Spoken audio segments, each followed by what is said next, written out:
सार डुमाल दिवस केन पालन करा हवा? जय माँ माहेश्वरी शरण सबू डुमाल समाज जाति गंगा के मोर जुहार।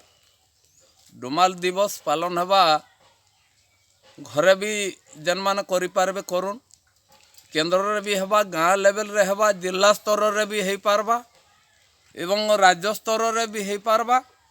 आर ई आमर दिवस के पालन करवार उद्देश्य होचे जे 7 दिन आमे पालन करमा। ई 7 दिन रे पहला दिनटा होचे आमर माँ बापा के पूजा करमा, गुरुजन के पूजा करमा। माँ बापा होचन आमर चलंता विष्णु प्रतिमा, चलंता विष्णु। 2 रहला माँ माहेश्वरी के आमे पूजा करमा, से होचन आमर आदिष्ट देवी। 3 रहला गोमाता के आमे सेवा करमा। गोमाता जेनटा कि माँ नहीं थिले भी आमर गोमातार क्षीर रे खाई कि आमे बची पारसु, गोमाता के सेवा करमा।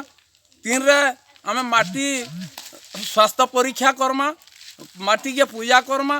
कहीं ना माटी नु आमर उत्पादन खाद्य होते, जगतर खाद्य आम उत्पादन करूँ एवं माटी आमर जेन वृत्ति होते माटी भी आमे सब उत्पादन करि पारसु।